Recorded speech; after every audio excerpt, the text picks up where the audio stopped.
I think ఈ protest ఇంకా continue అవుతుంది. ఎందుకు అని అంటే we just knew that there are so many things going on in the country where ఇంకా బీజేపీ వాళ్ళ ఏవైతే ప్రామిసెస్ చేశారో వాళ్ళు ఇంకా ఫుల్ఫిల్ చేయలేరు.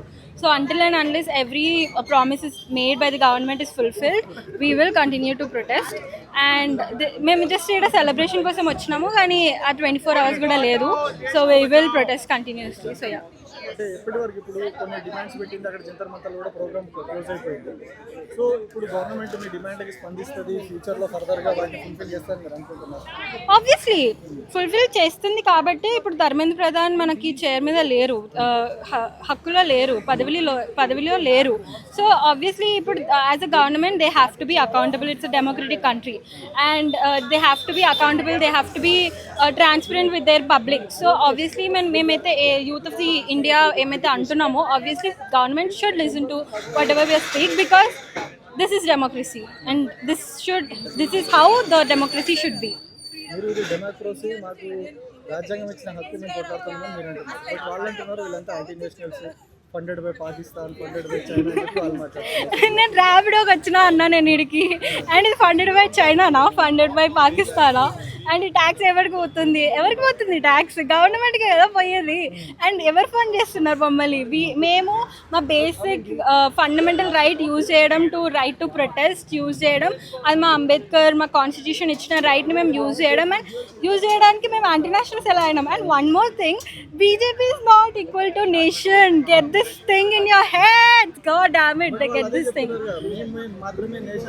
మేము గవర్నమెంట్ని క్వశ్చన్ చెయ్యాలి. గవర్నమెంట్ ఉంది ఎందుకు, మేము ఎందుకున్నాము? క్వశ్చన్ చేస్తేనే గవర్నమెంట్ అకౌంటబుల్ ఉంటుంది. క్వశ్చన్ చేస్తేనే మనము ఏమైనా డెమోక్రసీ ఉంటుంది అక్కడ, ఇంకేం లేదు. And this is how our Samvidhan is return. So ఎవరు యాంటీ నేషనల్ కాదు హూ ఎవర్ క్వశ్చన్స్. అండ్ మీకు unless and until you don't have legitimate proofs, don't forget utter this word of anti national. This is huge to say a citizen. Congress Janata party పోరాటం start అయినప్పటి నుంచి anti national అనే పదం వాళ్ళు వాడుతున్నారు. వీళ్ళంతా anti nationals అంటూ ఉన్నారు. సో మీరే రాజ్యాంగం ఇచ్చిన హక్కు అని చెప్తారు. అవును. సో వన్ థింగ్ ఏంటి అని అంటే సిజేపీ ఎందుకు వచ్చింది? ఫస్ట్ ఆఫ్ ఆల్ సిజేపీ ఎందుకు వచ్చింది? ఎందుకు అని అంటే బికాస్ అక్కడ చీఫ్ జస్టిస్ ఆఫ్ ఇండియా అంత మా యూత్ని అలా డిగ్రేడ్ చేసి కాక్రోచెస్తో కంపేర్ చేసినందుకు CJP came into this. And అప్పుడు కూడా క్వశ్చన్తోనే స్టార్ట్ అయింది సిజేపీ అనేది. ఇప్పుడు కూడా CJP gave us the platform to question the government. It's not that మేము CJPకి సపోర్ట్ చేస్తాము లేకపోతే ఇంకొక పార్టీకి సపోర్ట్ చేస్తాము అని. It gave us the platform and we are grateful for that platform where we are raising our questions and voices. And it have become a very మొత్తం India మొత్తం అయింది అని అంటే because of that, because of CJP and they are responsible for that.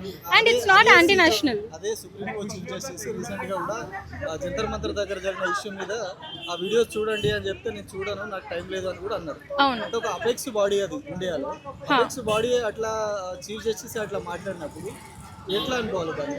C one thing is that మాకు execution and legislature కష్టంగా like మాకు answerable లేనప్పుడు we will go to the judiciary is nothing but the court. And supreme కోర్టే మమ్మల్ని చూడకపోతే and we can see that it's a glimpse of the democracy is dying in this country.